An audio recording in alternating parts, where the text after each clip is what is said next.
Today's story is about freedom. Freedom for a people, a nation, and a culture that have been strapped in bondage for generations.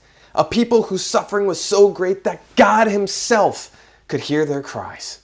Hi, my name is Gabe Bauer, and this is Top Shelf History, where we combine great stories with great drinks.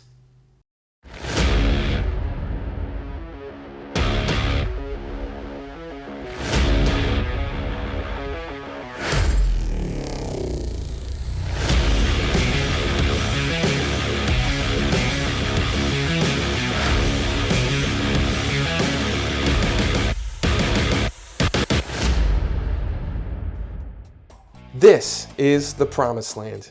It is the drink I have made for you today, inspired by the book of Exodus, one of the most well-known stories of all time and one that really doesn't need any introduction. But I'm going to introduce it to you anyway. It is a story of how the ancient Israelites were led out of slavery in Egypt and into the land flowing with milk and honey. It is a drink that is made with Irish cream, our milk, honey whiskey, our honey, Arak, and Angostura bitters. The Exodus story is one of the most well-known stories of all time, and not just among the Jews and the Christians, but in the world as well. It tells the story of a man named Moses who was born into slavery and placed into a basket and then sent down the Nile River to escape the execution order placed by Pharaoh to kill all of the young infant male Hebrews in order to suppress the growing population. After surviving the journey down the Nile, Moses was picked up by one of Pharaoh's own family. And although being Hebrew, he was raised as a prince. That is, until one day he ended up killing an Egyptian taskmaster and therefore went into exile. In his exile, Moses came across a burning bush, the Abrahamic God, according to the book of Exodus, the bush that was on fire and yet not being consumed. From his encounter with the burning bush, Moses realized that it was now his duty to become the prophet that God had called him to be and to advocate for the release of the Jews from Pharaoh's grasp. Moses pleaded with Pharaoh to let the Jews go, but Pharaoh didn't listen. And as such, God would unleash 10 devastating plagues upon Egypt, each one particularly attacking one of the Egyptian gods within the pantheon. Pharaoh held out for a long time, but after water turned to blood, frogs, gnats, and flies infested the land, livestock died, festering boils broke out among the people, hail fell from the sky, locusts devoured the crops, darkness descended upon the land, and the firstborn children of the Egyptians had suddenly died. Did Pharaoh finally relent and let the Jews go? That is, until of course he pursued them afterwards and then was blocked by the Red Sea after the miracle, and a lot of things happened. The Jews spent the next 40 years wandering throughout the desert in a period of purification, but finally the Jews were ultimately allowed to enter into the land of milk and honey, the Promised Land, the land of Canaan. Now that's the story according to the book of Exodus, but how does it compare to other historical data or even other stories from around the same time? There's a lot of speculation. Some scholars think that it's complete myth, others think that it's historical truth, and some are somewhere in between. What we do know is that this story is one of the oldest stories of all time, but what we don't know, at least I didn't know until recently, is that there are also Egyptian forms of this story around the same time. Two in particular that are important to point out. The Elephantine Stele, that was an archaeological find which tells the story of the pharaoh Setnach, and the story from the Egyptian priest Manetho. But the first story I want to talk about is the story from the Egyptian priest Manetho, and he talks about the pharaoh Amenophis, who felt that he was compelled by the gods in order to purify the land of Egypt from the lepers that had populated it. And so he gathered the lepers in his country and put them all into the former Hyksos capital of Avaris for them to be executed. Among the leper population, one man came to power and led a rebellion. His name was Asarsif. And in his leadership, he was able to take the lepers along with the Hyksos and also other people around Egypt, and he was able to lead a successful rebellion, pushing out Amenophis out of the land and would actually take over as king. Now, once Asarsif became king, he would change his name to the name of Moses. And Asarsif had such great distaste for the Egyptian gods that he did everything in his power in order to deface them, to pretty much commit sacrilege against them in his eyes. as Amenephis had retreated to the Kush, which is around modern-day Sudan, down the Nile River, he waited and gathered his forces, and with his son Ramesses III, or at least what we believe to be the third in his story, they waited and collected their troops and then came back, storming into Egypt and purging out the interloping ruler. And that is the story that comes from Manasseh. Now, pretty interesting to think about here, as Moses being sort of a rebellious leader to kick out his evil Egyptian overlords, or a rebel in the Egyptians' eyes that had no respect for the authority of the gods. But regardless, there are some interesting similarities in the story, but there's also some historical issues with Manasseh's story. First of all, Ramesses III was actually the son of Setnach, that we find that out in the Elephantine Stele. But not just that, there was never actually a combination of rulers with Amenephis and Ramesses at any point in Egyptian history, so that doesn't really line up. Also, the Levantines were not part of the Hyksos at all. Those were two different populations. So the Jews and the Hyksos were completely different groups that were existing in Egypt, and we're not even certain if the time frame is all right here. The Exodus Decoded speaks specifically on this in regard to what the right time frame we think of the Jewish story with Moses as opposed to what was originally postulated. So that's Manasseh's story. Some of the similarities that's interesting, however, is that yes, the Jews did rise up because they wanted to leave. They were chased out by the Egyptians. The Jews were chased out with swords. In the Bible, in the book of Exodus, it says that they are armed as they flee, and it says that Moses was the leader. So there's some similarities to the story, an interesting tidbit, and also a little bit of a glimpse into the Egyptian point of view. Now with the Elephantine Stele, it speaks a little bit differently in regard to this story. In that story, the young man Setnach is actually living under the Hyksos rule within Egypt. Now this is a period in time where the Hyksos actually had an uprising in Egypt and actually ruled the Egyptian lands in between some of the pharaoh dynasties of the old ancient Egyptians, and this is historically accurate.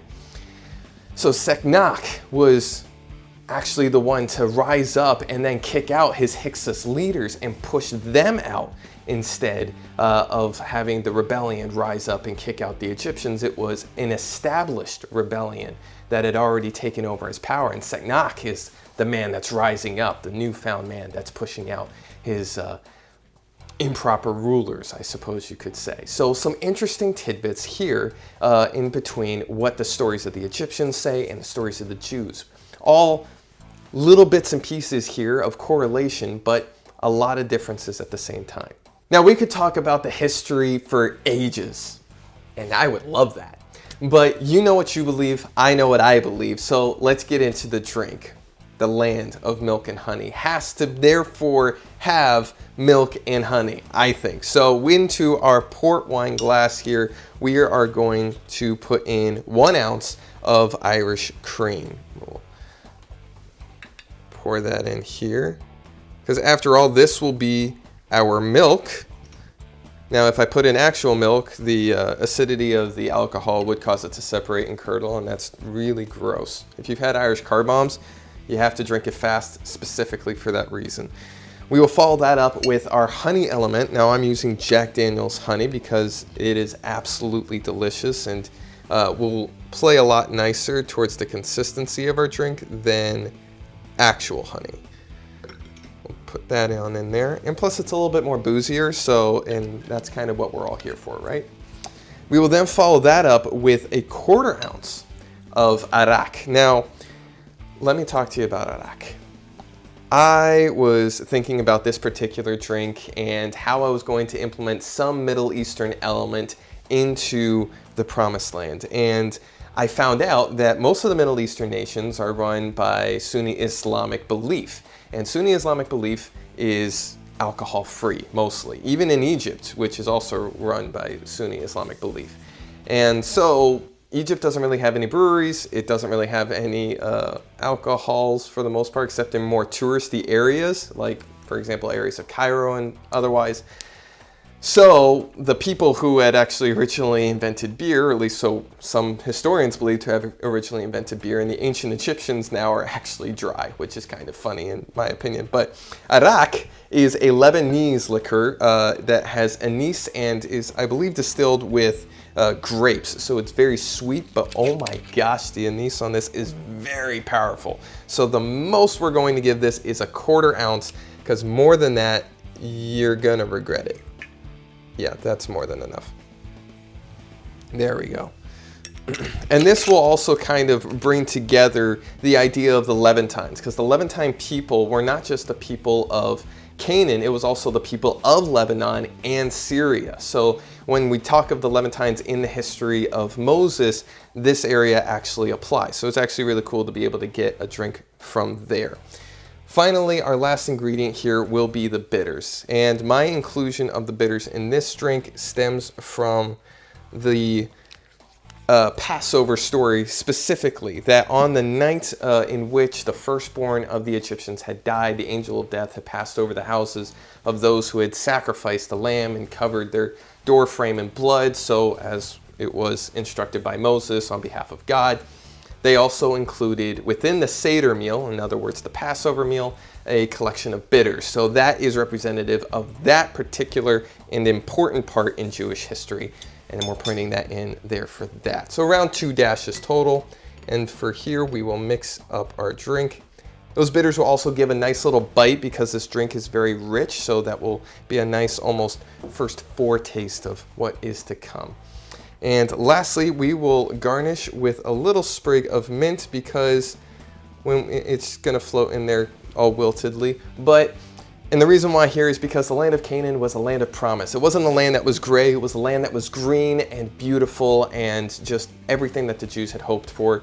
And for that, our mint will be that symbol of hope. And there you have it, the promised land. Now that looks pretty good, although our mint is falling into the depths. Let's give it a taste.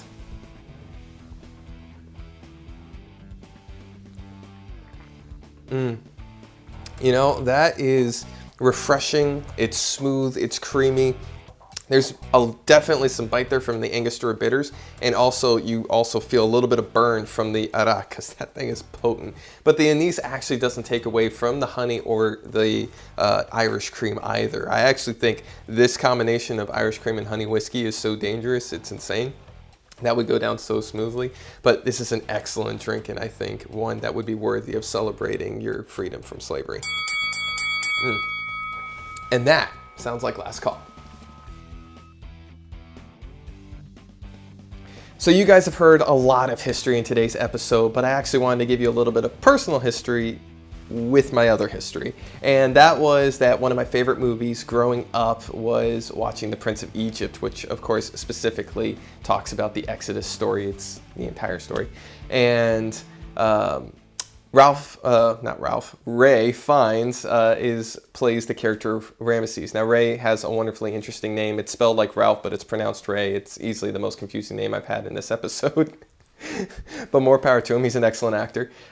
He actually played the character of Ramesses II, and Ramesses II is applied a lot to the Exodus story, thinking that he was the pharaoh during the time of the Exodus and the Jewish persecution, but there's actually no archaeological evidence to back this. Now, Ramesses II was one of the most successful pharaohs during all the dynasties because he expanded so much, he built a lot, and he brought a lot of prosperity to Egypt, and he's also one of the most well-known pharaohs. So it makes sense logically to think that during a time of building and prosperity, that would be on the backs of, you know, the less fortunate, the Hyksos or the slave Jews or what have you, but there's actually no evidence to support, at least that the Jews were the ones that were persecuted during Ramesses' reign. And it's just interesting to think because it's typically a common misconception in regard to that particular pharaoh.